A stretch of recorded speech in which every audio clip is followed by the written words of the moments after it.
today I'm at Bwindi 2024, which is held in Uganda, in Kampala, at a place called Specky Resorts.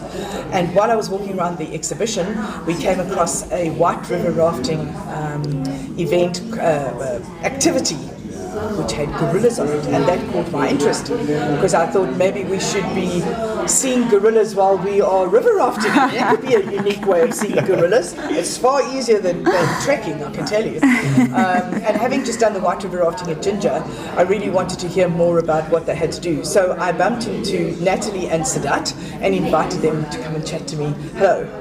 Hi. So tell me a little bit about how the gorillas fit into the white river. White river rafting. Well, to be 100% honest with you, we don't actually see gorillas when we do our white water rafting in Rukungiri, which is the west of Uganda. But we said gorilla rafting because we do it very near the gorillas. And that's completely the opposite side of the country than Jinja is. Jinja is the Nile and it's east of Kampala. And we found a river in the jungle of Uganda, in the southwest of Uganda, is known for the thick jungle, and that's also where the gorillas live. So to, in our name, make it clear that we are operating near the gorillas, but not actually in the park where the gorillas live. It's sad, I can't imagine anything nicer than river rafting and seeing the gorillas at the same time. I know. Better would be to have them in the boat. So how long have you been going? And so we've been going commercially for about a year.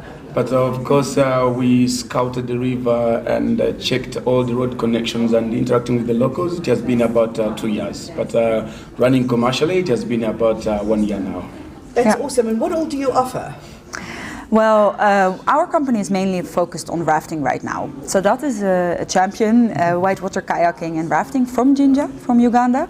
That's also how we found this river. We were kind of scouting and just having fun and traveling the country. Awesome. Yeah. Can't imagine a nicer way to work. Yeah, no, it is. So we are focused on rafting now. We offer it for families in a section with a little bit less high water. And then for adventurers, a full day trip of 4 hours on the water in a different section. And for the real adventurers, we start in Rukungiri, we raft, camp next to the river, raft again, camp again, and then end up in Queen Elizabeth National Park.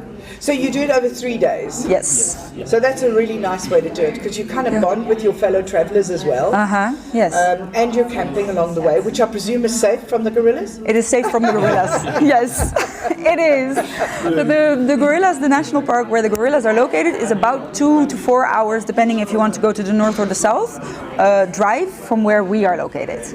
And in terms of collecting people from the airport, I presume you collect from the airport and drive them out that way, or do you have a transfer service that assists you? Well, we usually work with tour operators that offer, for example, tracking to the gorillas or Queen Elizabeth or Lake Mburo, and they fit us in the itinerary. Those people already have transport. However, if people want to come directly from the airport only for us, for rafting, we are super happy to help them arrange transport. So that becomes your 3-day exercise, as it were, and then you can probably spend a day or two going to see the primates, doing things in that area, the community walks, the nature walks. Exactly. Things that the community offers. And the Queen Elizabeth Park is such a beautiful park. It is, yes, and they can combine that. Especially the cruise where you can see all the animals on the side of it. That's the first time I ever did that. Yeah. Was being able to cruise and see all the animals. Yeah. No, it's beautiful. It's really amazing. You have to drive for hours looking through the bush to say, can you spot one? Yeah, really?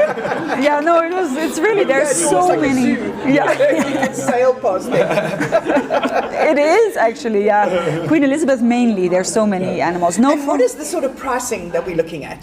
So for a full day rafting, it's actually quite similar to Jinja. It's for foreign people $145, and for Ugandans $350K, which comes down to about $95. That's in shillings, yeah. Yeah, that's in shillings. But do you find a lot of locals in South Africa? We locally water raft on the Orange River. Yeah. And we also do the 3-5 day thing. Oh, wow. And they just charge you in rands. It's whether you're foreign or local. Yeah. So we find a lot of those South Africans would love to come here and do that 3-day because we've done the Orange River, we've done the Fish River, we've done the rivers that allow us to do that. Yeah. So it's really cool. nice that they're able to now come to Uganda and have a similar experience. Yeah. Do you have other activities in the area like Ginger does where you can go quad biking and bungee jumping, or are they still building up to that? we are building up to that. Actually, we are basically one of the first, not the first, but one of the first who start anything touristic in that area. It's kind of a neglected area of Uganda, to be honest, in between the gorillas and Queen Elizabeth. Our dream, so if you know any investors, please let us know, is Just to put the question out there. Yeah. Universe. No, our dream is to buy a piece of land in that beautiful area and become kind of an outdoor sports center. So to also offer, like you're saying, coffee tours, because it's really known for coffee, more interaction with the locals. They also do beehives, honey tours. We want to offer cycling and hiking and all of that combined with the rafting that we're already doing to make it like an outdoor sports center. But that is Now, do you notice future. that we just covered a story in the Pearl of Africa magazine? Okay. We covered a story of cycling through Uganda. Yeah? With I'm not sure of the company right now because it's in my magazine. It's okay. I don't have it open. No problem. But we covered them. We also covered a motorcycling trip through Oh, wow. Uganda. Really cool. So I think you guys are an ideal stop. Yeah. For a 3-day stop, because possibly where they end in the Queen Elizabeth Park, you could have transported the cycles there already on the same vehicle that took them to the start of the event. They could certainly carry the cycles to the end point. Because they wouldn't be cycling on the river, would they? No. That would be a bit silly, wouldn't they? I mean, just like the gorillas. You could just imagine that. No, yeah, true. There's no cycling on the river. But yeah, true. Actually, for an adventure tour, we could be a perfect stop if people cycle. We also heard this before, if people would want to do that, for example, Rwenzori hiking. And then cycling through Queen Elizabeth National Park and then doing rafting with us. You have kind of the perfect adventure tour. That's just such a nice adventure tour. Yeah. Especially for youngsters who do a lot of backpacking.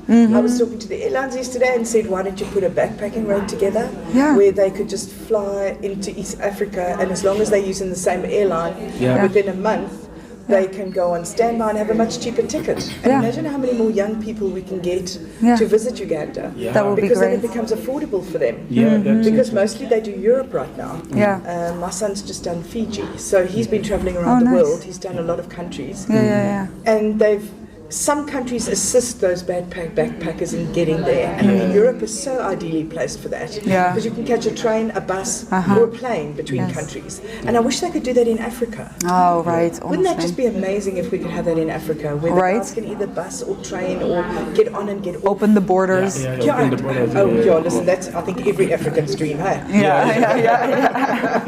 Wouldn't that just be awesome? Because they've got an EU passport that takes you pretty much throughout. Exactly. Why can't we have an African passport? Yeah, exactly. It's something I always wonder. Like, if I come from Uganda and I go to Europe, I can enter in about 25 countries. Correct. No border crossing. Here, I go to Kenya, to Rwanda. And you I have to stop on the border and show my passport and the stamp. Absolutely. And you're always losing about like 2 hours just border crossing. No, listen, you're so correct. So how do people find you? Well, that is something we struggle with a little bit, because Sadat is a professional athlete. I'm actually a medical doctor by profession. So both of us are a little bit new in the tourism industry and marketing industry. But we have Instagram right now, we're on YouTube, TikTok and LinkedIn. Those are our What are socials. the names that you will find you under? SANA Gorilla Rafting. So Sadat stands for, SANA stands for Sadat Nathalie. It's a family company. And Gorilla Rafting, like I said, is a hint to the location. So our website is sanagorillaRafting.com. And on all our socials, gorillarafting@gmail.com. Yes. Nice. And on all these socials. Yeah, thank you so much. Thank you so much for joining me today. Yeah. And I'm Geniene Preston of Life is a Beach.